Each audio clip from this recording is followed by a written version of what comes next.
Hey guys, I'm Sarika Mishra. Welcome to my channel Python Learning for Beginners.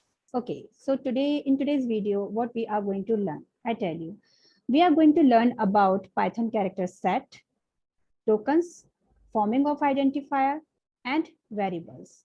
Okay, so let's start to learn of them.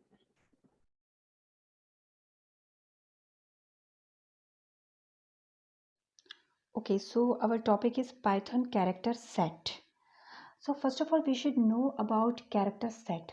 Character set is a set of valid characters that a language can recognize. Okay, a character represent any letter, digit or any other symbol, which means जो character set होता है of valid characters का, जो कि कोई भी programming language recognise कर पाती है, आइडेंटिफाई कर पाती है और वी कैन से कंसिडर कर पाती है कि हम उसे यूज़ कर सकते हैं प्रोग्रामिंग लैंग्वेज में। लाइक आप कोई प्रोग्रामिंग लैंग्वेज लिख रहे हो, कोडिंग कर रहे हो, तो आप लेटर्स का यूज़ करोगे। तो जो पाइथन कैरेक्टर सेट होते हैं, I have written here letters. आप A to Z capital letter use कर सकते हो, small A to Z small letter use कर सकते हो। तो लेटर्स आर कैरेक्टर सेट, ये कैरेक्टर सेट है। Okay, because we are using in programming language well we make a program. Okay, then next है डिजिट्स। जब भी हम प्रोग्राम बनाते हैं तो हम नंबर्स का यूज़ करते हैं, हम नंबर लिख सकते हैं, डिजिट्स लिख सकते हैं। तो डिजिट्स जो हैं they are also what Python character set. So apart from letters and digits, some special symbols also can be used in programming language. Like sometimes we use space, then plus, minus, into, divide. Although they are operators, but okay, they are special kind of symbols which can be used while making a programming language. And square bracket, curly bracket, slash, and many kind of symbols can be used in programming language, जो आप book में से भी देख सकते हो, internet से भी सर्च कर सकते हो। मैंने यहाँ पर कुछ ही लिखे हुए हैं। सो ये पाइथन कैरेक्टर सेट होते हैं, जो कि कुछ कैरेक्टर सेट होते हैं जो कि लैंग्वेज रिकॉग्नाइज कर पाती है। और ये कॉम्बिनेशन होते हैं, लाइक लेटर्स इसमें यूज़ कर सकते हैं, डिजिट यूज़ कर सकते हैं, काफ़ी सारे सिम्बल्स हम यूज़ कर सकते हैं। Okay, so our next topic is tokens. What is the meaning of tokens? The smallest individual unit of a program, the smallest individual unit in a program is known as a token. Means कुछ individual words होते हैं and some punctuation marks, they are called tokens. Okay, means हम हमारे programme में कुछ individual unit use करते हैं, smallest individual words use करते हैं, they are called tokens. So a few tokens are like keywords, identifiers, literals, operators, they are tokens, and we'll understand all of them one by one. So we can say tokens are some smallest individual unit and they have a reserved meaning in a programming. So इन्हें हम tokens कहते हैं. So let's understand about keyword. Okay, so now we'll understand about keywords. Keywords क्या होते हैं? A keyword is a word having special meaning reserved by programming language. Okay, are you getting this point? Keyword क्या होते हैं? कुछ special meaning होता है keyword का। अगर आप कोई कीवर्ड यूज़ कर रहे हैं which means Python programming language ने या किसी भी प्रोग्रामिंग लैंग्वेज ने इसका एक रिजर्व मीनिंग रखा हुआ है, they have special meaning reserved by programming language.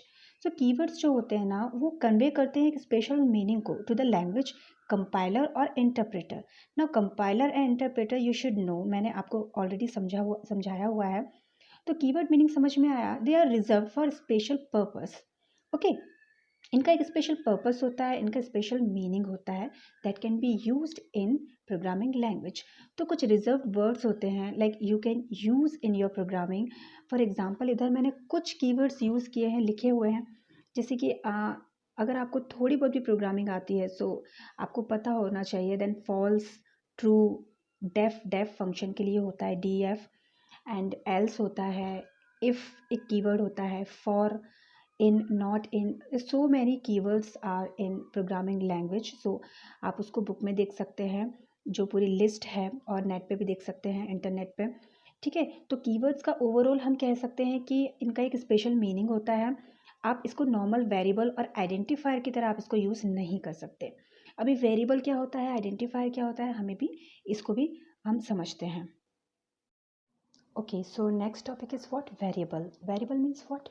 Variable is used to store value. Okay, whenever we want to make a program in which we want to insert some values, like मुझे एक programme बनाना है जिसमें I want to insert name of the student or age of the student and percentage of the student. So we should take some variables like name, age, percentage. तो ये variables क्या करेंगे? They are used for storing value. So they are work as a place holder. ये एक place holder की तरह work करते हैं in which we can insert value. Like मुझे अगर किसी स्टूडेंट का नेम स्टोर करना है और नेम है माना कि राम, राम नेम है उसका, तो name is a variable and Ram is a value. Okay, Ram जो है वैल्यू रहेगी which will be inserted into name variable. NAME, name is a variable जो कि एक प्लेस होल्डर है, और जो राम है या मोहन है वो उसकी वैल्यू है. सो आई होप आप लोगों को समझ में आया होगा कि वेरिएबल क्यों यूज होता है. Variables are use to store what? Values. Okay, so next topic is identifiers. Identifiers meaning क्या होता है? Identifiers are fundamental building blocks of a program and are used as a general terminology for the names given to different parts of the program. Okay, means जब हम different part of the program design करते हैं, create करते हैं, so we can give a tag to the different part of the program और हम उसको एक label दे सकते हैं. So that is called identifiers. For example, variables. You should know the variable. Variable identifier होता है. And objects, classes, functions, list, dictionary, they all are identifier. I know ये आपको नहीं पता होंगे, लेकिन आपको वेरिएबल तो पता है.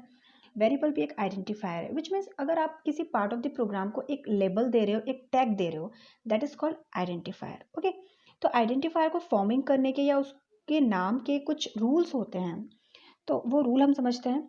First rule, it's written here that combination of letters and digits, which means an identifier, जो आइडेंटिफायर होता है वो it should be combination of letters and digits. It's not compulsory, but we can use the combination of letters and digits while making a name of variables or any kind of identifier.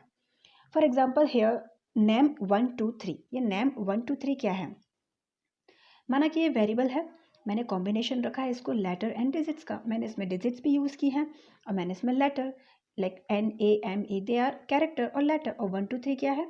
ये digits हैं. तो ये combination हो गया letters and digits का.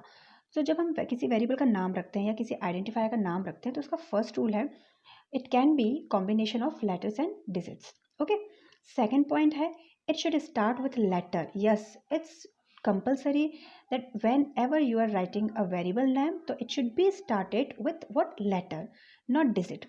Example मैंने लिखा है age. Age is right. Age आप किसी वेरिएबल का नाम रख सकते हो, बट जो नीचे 1 एज है दैट इज रॉन्ग, ये गलत है. आप ऐसे नाम नहीं रख सकते वेरिएबल का. ओके, जब हम प्रोग्रामिंग स्टार्ट करेंगे तो ये चीज़ और भी आपको क्लियर होती जाएगी.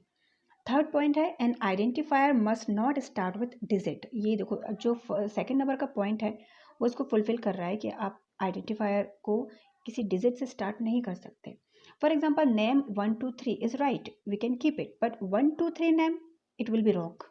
ओके, नेक्स्ट पॉइंट है an identifier must not be a keyword. Keyword तो आपको पता है, अभी हमने समझा था, like if, false, delete, del, for, in और while, they all are what? Keywords. तो किसी भी keywords को हम as an identifier use नहीं कर सकते.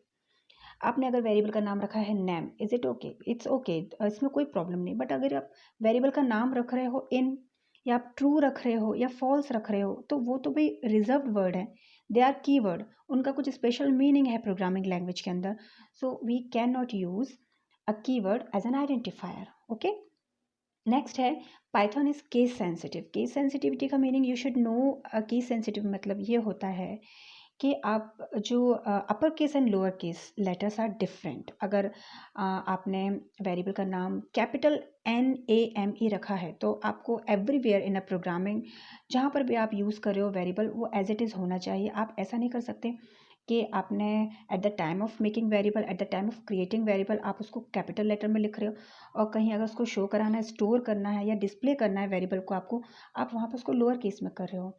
ठीक है, so all characters are significant. आप upper case and lower case both are different.